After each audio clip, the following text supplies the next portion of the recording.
Yo, what's up guys? First match started of the Siege tournament. We're playing against Overcharged and we've played them before and I think we have a good shot at winning at them.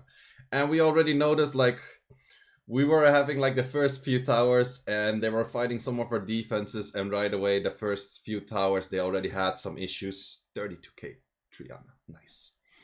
But they right away had some issues already for killing our stuff. They were fighting defense like this one. The only difference is they kind of needed like 15 hits to kill the first tower or something. Nah, that's maybe a bit over exaggerated. But at some point they took a lot of hits. And I will show you later in the defense successes that some of my guildies had. And they had some issues hitting our stuff. So, but still, good match, good match. It's a little bit tricky to use this team. Like, I think this team actually works better with a Sion rather than a bulldozer. Or not a bulldozer, a tractor. The reason for that is mainly that Tractor, he does nice damage, he has nice survivability, but Sion like kind of insta-kills units. And the moment you insta-kill this team, but also stun them and that kind of stuff, just makes it a lot safer than Tractor that's just beeping them. The only issue is if your Sion gets stunned, and then your whole team gets killed, and then Sion dies later, and then he throws his bombs, but he doesn't have time to actually let the bombs go off, then you might lose. So as you can see, my defense was doing old. We're getting some defense successes on that one. We're getting a few defense successes on this one, which went, I think this one went all the way up until like 11 or something. This one was pretty dope. And yeah, it kind of looked like this. I'm like, oops, sorry guys. So yeah, we were already like 8k against 5k points at this time. Also, we were kind of waiting for people to get their contribution in. I think we could have went for blue map earlier, but we kind of waited for people to come online later. So they could actually do like they could actually properly get some contribution in that everyone kind of gets their reward and that kind of stuff. So we didn't go like super hardcore like straight off the bat, but yeah. So at some point I was also like, I don't need to try that hard on offenses, so I kind of go in with like risky offenses, which I claimed before that I shouldn't use in this way because it's risky. And it was true. You see later.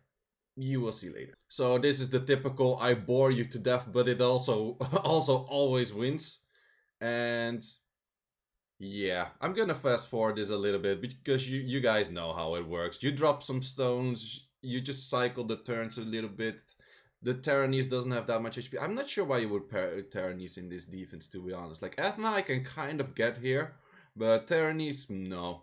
No, I don't recommend Tyrannese here at all. Like, you have no forms of strips. The moment someone just goes like Wusa anything, Velagil anything, Amelia anything, you don't have that much damage output if there's will runes.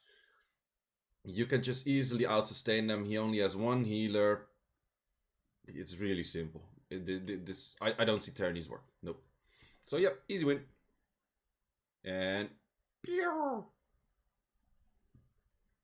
so then the question, if you've seen my previous video, I upped this team by a little bit. So that means that my Kali and my Covenant do a lot of damage, right? And they're pretty fast. So 56k, and then this was a little bit an overkill on 59.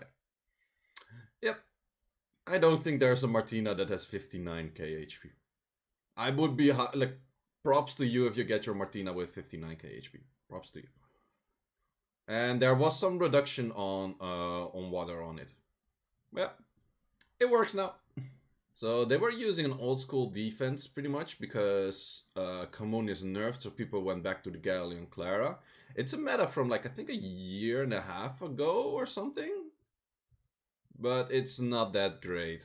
Like the moment you go Leo plus this, there's pretty much no way that they would actually kill you. It's really difficult. And did you just see how much the Sean healed? Wait, I didn't even notice it. Sean is healing for 6k. That's such a high heal. I give her artifacts with, I think her artifacts is like plus 24 healing on like skill 1 or something. Which is pretty funny, I didn't even notice it, but it's healing like a crazy amount. Oh, this was just a one guy. Well, she heals based on like how much damage she did, I think. Or how much HP she is or something. But yeah, I upped it by 24%, which is kind of funny. But even if they proc like crazy, it's not that easy for them to do enough damage. And most of the time, they are provoked anyway. So this team, I don't really see it work because of Leo mainly. And not that you can spam like Leo offenses, like if you have to hit it, it's like 10 times. But I do have 2 Leos, so that kind of helps out a little bit. But even afterwards, I don't see too much issues in this defense. And they had a whole bunch of FNAs, so we're continuing with the FNAs. Didn't use my MST yet. Mostly I use MST. Well, it's not even MST, it's MSF. But I prefer MSF over MST for offense and MST for defense, of course.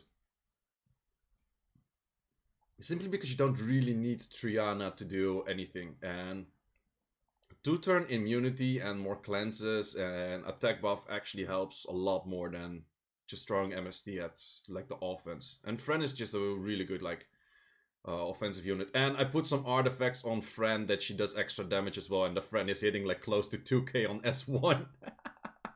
Oh man.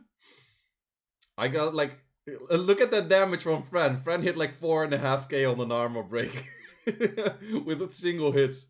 Oh man, that's crazy. Man, give me a Tian Lang or an Asima or something. I got crazy artifacts for light, like additional damage. Crazy, crazy. So that's 7 wins. So then, this is what I call a risky offense. It does really well on defense, but it's so RNG depending. Like, if you don't land stuns, like, sure, I outspeed by a lot.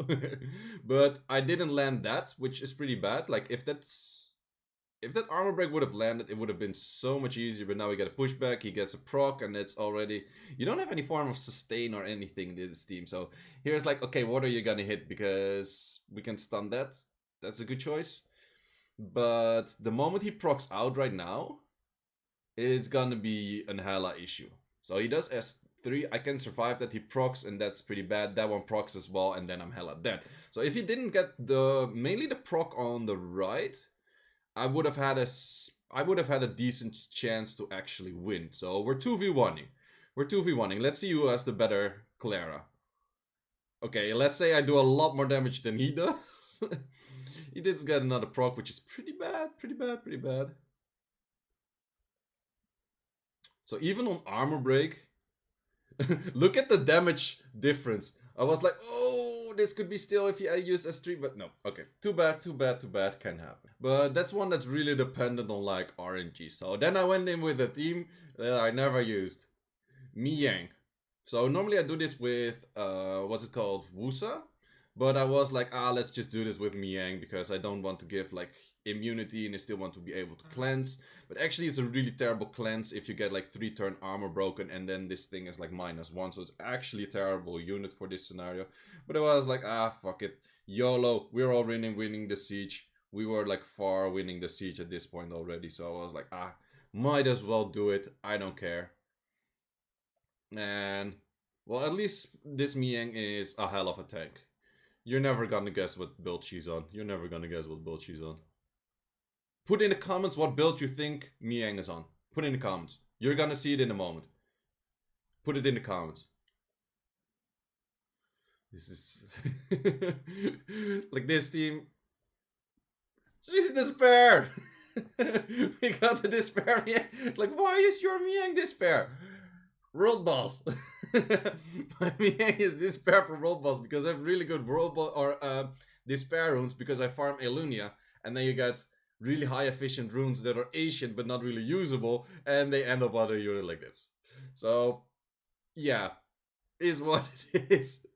So we have a despair Miyang that just killed your team. Kinda. Uh-oh, can we go another one? Yes! Another despair. Yeah, the heal block and stuff is actually a really bad unit in this scenario because you can't really heal if there's 2-turn heal block. If there's 1-turn heal block, you cleanse the 1 turn and then you heal, which actually works.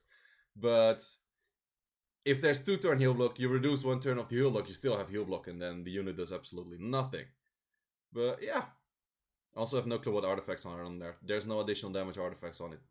If I would actually use her, I put additional damage artifacts on her. And then we're going like hyenas on every defense we could because it was FFA and we're like, go fast. But this team, it was not pre-selected. So every time I had to look for where the team was at.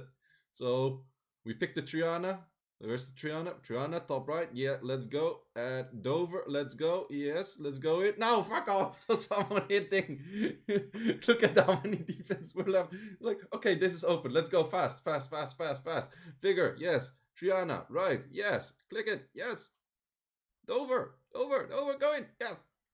Okay, we made it. We made it. Is it the best offense? No, this is also not the best offense. At some point I was kind of toying around, but yeah. That thing actually does really mediocre damage. Really, really mediocre damage. Nice Procarino. A Shark Attack. Yeah, I kind of wanted to S3 here just because I kind of expected a Shatter, which would be bad if that hits Dover. And that Shred, which would also be bad if it hits Dover. So he was more important there. And then we already kill him. We throw some bombs. He can do whatever. That Athna is the weakest Athna I've seen in my life. Sorry, man. Not sure who I'm hitting. But if your Athna hits 7Ks on an armor break as one, you're doing something wrong with your Athna. Like, I do 6.5K no armor break with a Triana. That is a tanky Triana. This is my tanky Triana. It's not my crit damage Triana. Like, what the hell, man?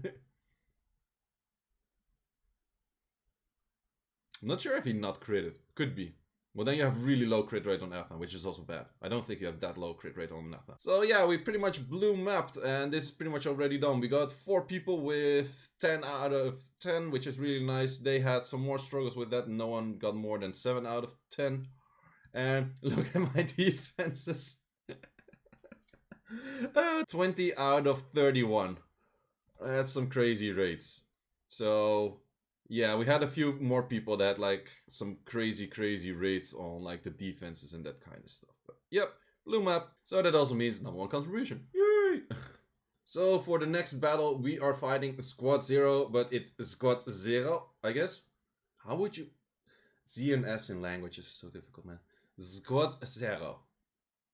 I think that's pretty close. Yeah, so we gotta fight those next round, and let's look at our previous match where how it went. So we went relatively even for like most of the part. They were cutting us. They were trying to hit our back lines because they didn't like our front lines that much. They went for an early cut, like pretty early on, like as you can see here. They tried to go for like a potential cut, but we already had that much more win rate than them. Like in the end, whatever towers you pick or how fast you pick them doesn't really matter too much in the Siege tournament. What really matters is just the win rate. Like how many towers can you actually take. And then you see these 2 towers. The 12 was my Gianna and the 10 was my Zenobia, Clara, Shaina defense. And this one got until like, I think 11 defenses here, and this one got like 4 or 5. But they were like, hold! Oh, look at it. Oh, and there it finally took over. Then they went for the cut, and then we went blue map. So yeah, that was the Siege. Was a fun one. Looking forward to the next one. I think it's on Wednesday, so probably a video on Thursday. If you haven't yet subscribed to the channel, do not miss out on those, and see you in the next one.